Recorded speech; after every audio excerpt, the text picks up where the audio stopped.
Sapa Hati bersama Gus Agus.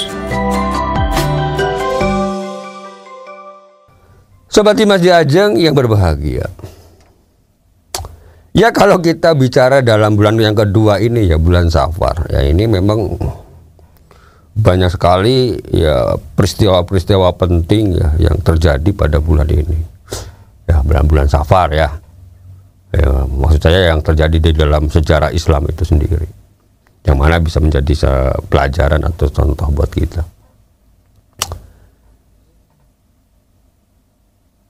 Sobat Dimas di Ajeng yang berbahagia ya. Kalau kita ngomong bulan Safar ini, sebetulnya bulan ini tuh ya, kalau menurut orang Arab sana dulu pada zaman jahiliyah ya, itu ya zaman sebelum Nabi Muhammad SAW ya, bahkan sampai zaman Nabi besar Muhammad SAW itu ya, zaman jahiliyah lah saat itu lah. Itu kan bulan Safar itu dianggap bulan yang nggak baik ya, dianggap bulan sial gitu loh. Ya, sekarang di tempat kita pun ya mungkin sama ya, ada sebagian kita yang masih meyakini atau mempercayai gitu ya, mempercayai ada bulan yang dianggap sial gitu ya. Kalau di daerah sana tuh ya, nggak usah saya sebutkan ya daerahnya, itu katanya bulan Suro ini ya bulan yang angker gitu ya, bulan Muharram itu bulan yang angker, sehingga ada orang-orang yang tidak memakai bulan tersebut ya, apakah itu untuk hajatan, apakah itu untuk keperluan-keperluan penting lainnya gitu kan. Itu ada yang masih punya anggapan seperti itu ya. Di masyarakat Arab pun dulu juga sama seperti itu, artinya di bulan Safar, kalau itu ya bulan Safar itu ya wah dianggap sial. Maka salah satu peristiwa yang akan kita bicarakan di sini adalah ya, dalam sejarahnya kita, Rasulullah SAW ini kan menikah dengan Khadijah itu ya, Sayyidah Khadijah itu kan terjadi pada bulan Safar ya. Ya, jadi ya salah satunya mungkin ya, kalau kita melihat dari penuturan beberapa ulama itu ya, salah satunya adalah untuk ya menyangkal bahwa bulan Safar ya ora popo gitu kan, artinya ya untuk menikah api-api wae gitu. Ya memang semua hari kalau kita lihat ya semuanya bagus gitu ya Mas ya.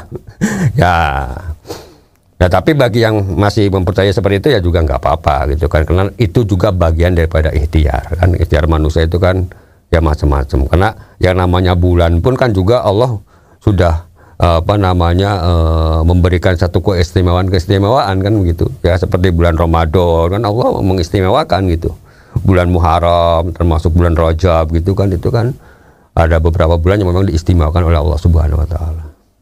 Walaupun tidak disebutkan ya bulan lain tidak istimewa tuh enggak gitu kan, tapi kan bulan-bulan tersebut adalah bulan yang diistimewakan oleh Allah Subhanahu wa taala. Artinya memang ada ya di dalam menyikapi ini ya, ada yang memang bulan dianggap lebih utama kan begitu, atau mungkin sebaliknya bagi orang yang masih mempercayai hal yang seperti ini ya, mungkin ada bulan yang dianggap kurang baik gitu kan, maka dikatakan juga sebagai ikhtiar manusia kan begitu, untuk menghindari bulan yang seperti itu. Tapi itu ya monggo ya, itu sesuai dengan yang paling penting, jangan menjadikan hal tersebut menjadikan syirik. Itu aja yang paling penting ya. Artinya karena semua itu kan, segala sesuatu itu kan tergantung dari Allah Subhanahu wa taala.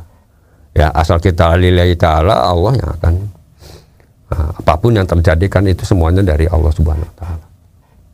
Tapi sebagai manusia untuk ikhtiar ya itu kan monggo. Itu kan ikhtiar manusia juga sebagai kewajiban kan begitu. Jadi tidak perlu diperdebatkan. Ya, jadi nggak usah saling menyalahkan. Ya, jangan seperti sekarang ini dikit-dikit menyalahkan. Waduh, umat Islam, ukhuwah Islamiyahnya gimana? Padahal anjuran Rasul itu ya, kita umat Islam itu kan saudara ya, seperti saudara sekandung kan begitu. Yang satu sakit ya, yang lain akan merasakan. Seperti anggota tubuh kita ini kan, tangan yang kanan sakit, yang kiri pun merasa sakit kan, sama kan, merasakan, seluruh tubuh kita merasakan. Ya harusnya umat Islam itu ya seperti itu. saling merasa memiliki, ya, saling merasa menghargai, saling, ya semuanya saling gitu. Ya artinya saling menghormati dan seterusnya dan seterusnya. Yang dalam arti yang positif ya. Seperti Mas Jajang yang berbahagia. Ya masalahnya begini, sekarang ini kan banyak sekali sangat orang itu kan mudah mudah diprovokasi, mudah diadu domba. Sehingga kadang-kadang mementingkan diri dan kelompoknya masing-masing. Nah ini kan yang sekarang terjadi ya. Sampai terjadi bentrokan-bentrokan. Nah ini kan Masya Allah satu hal yang sangat miris buat saya ya. Ya kalau tawuran itu anak-anak yang masih remaja, anak-anak awam itu ya mungkin masih dimaklumi karena emosi yang berlebihan dan juga ya maklum masih namanya juga anak-anak gitu ya. Atau pertengkaran kita pada waktu kecil gitu ya Mas ya. Ya main dengan teman kadang-kadang nggak cocok ya saling berantem. Tapi kan yang namanya anak-anak kecil itu kalau berantem kan ya kita tahu sendiri ya. Sejam yang lalu berantem ya sejam kemudian kita sudah bergaul kembali, udah saling ketawa-ketawa, namanya anak-anak gitu kan. Ini bisa seperti itu sih bagus ya, nggak apa-apa gitu kan. Tapi kan beda ya kalau berantemnya sekarang orang yang sudah pada pikirannya dewasa ya, orang-orang pada sepuh, orang pada dewasa kan ya enggak. Ya berantem tenanan gitu kan, artinya tidak ada ujung tidak ada akhirnya, boleh dikatakan ismen dendam kesumat tok. Nah ini kan bahaya untuk diri dan keluarganya, bahaya untuk bangsanya. Jadi ya bagaimana kita bisa mempertahankan kesatuan ya dan persatuan kalau terjadi seperti itu. Dan ini terjadi sekarang ini, gitu kan. Membela si A, membela si B yang sebetulnya kan podo-podo wong Islam, gitu kan. Yang beda aliran atau beda kepercayaan itu ya silakan saja. Yang penting sama-sama Muslim, sama-sama menjalankan sholat, gitu kan Mas. Gitu ya. Al-Qur'annya ya podo, gitu kan. Ya. Sembayangnya juga sama, sehari 5 waktu, gitu kan sembayang wajibnya. Ya sudah toh, kurang apa lagi kan begitu. Perkara alirannya beda-beda ya silahkan, gitu kan. Perkara politiknya berbeda-beda ya silahkan, itu demokrasi, gitu ya Mas. Ya, perkara warna bajunya beda-beda ya silahkan saja. Tapi kan ingat ukhuwah Islamiyah, semuanya saling menghargai, ya, menjadi saudara, namanya juga sama-sama Muslim. Nah sesama Muslim saya sendiri seperti itu bentrok, kan bisa dibayangkan gitu kan.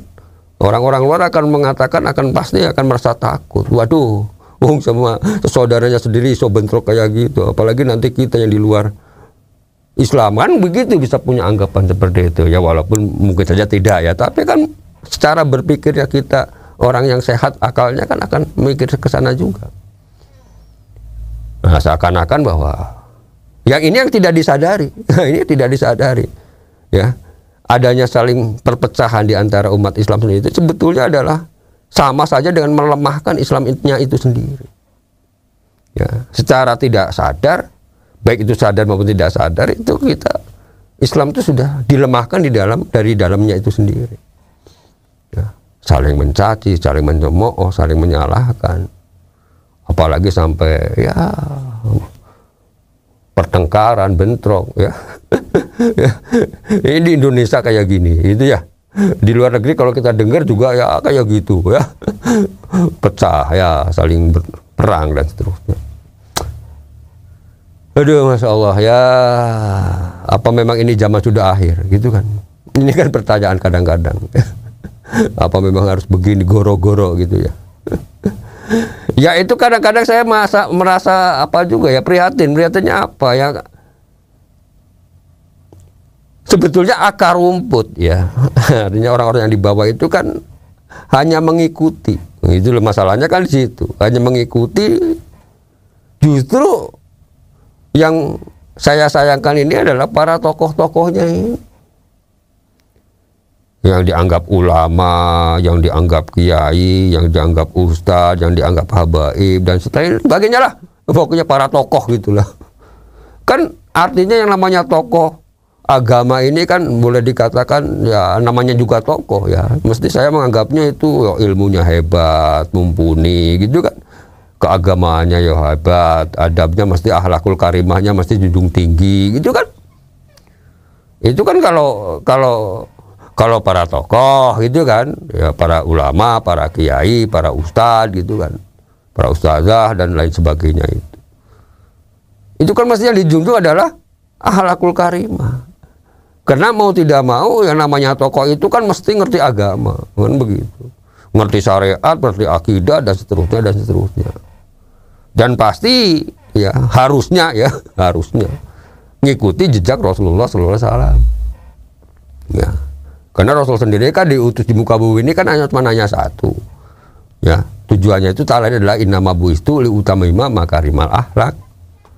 Itu kan artinya untuk memperbaiki akhlak gitu. Nah sekarang yo nek sing dhuwur-dhuwure do bentrok kono kuwi saling mempertahankan pendapat masing-masing, nggak mau apa istilahnya itu bermusyawarah mencari satu solusi yang baik. Ya sing jadi bahaya kan di bawahnya ini, akar rumputnya ini. Apa ini nggak disadari gitu kan oleh para tokoh-tokoh ini, oleh para kiai, para ulama. Kan ini sangat bahaya sekali, akan memecah daripada persatuan, akan membuat negara kita juga ya yang namanya bineka tunggal ika juga akan tercoreng gitu kan, ya bahaya. Ya. Jadi monggo lah ini para tokoh, ya para ulama, para kiai, para baik, para yang lain-lain ya yang memang betul-betul mempunyai keilmuan tinggi. Nah, kami sebagai orang yang awam tuh sebetulnya menyayangkan ya. Harusnya yang namanya Islam tuh tetap dijaga ukhuwah Islamiyahnya. Pun juga demikian yang pemerintah ya segera untuk bisa menangani atau memberikan solusi yang terbaik sehingga tetap negara kita, negara kesatuan Republik Indonesia ini bisa terjaga dengan baik. Apalagi kita sebentar lagi ini akan memperingati hari kemerdekaan kita kan 17 Agustus ya Mas. Nah, kan harus kembali ingat pada hal yang seperti ini supaya negara kita itu tetap aman, sentosa, damai kan begitu. Nah, sehingga menjadi negara yang baldatun thayyibatun wa rabbun ghafur. Kan itu yang diharapkan oleh kita. Demikian dulu, semoga ada manfaatnya. Billahi taufiq wal hidayah. Wassalamualaikum warahmatullahi wabarakatuh. Sapa Hati bersama Gus Agus. Untuk saran dan masukan, silahkan WhatsApp ke Gus Agus 0896 8811 6615. Dipersembahkan oleh Ziman, enzim antioksidan aktif, menjaga kesehatan dan memperpanjang usia Anda.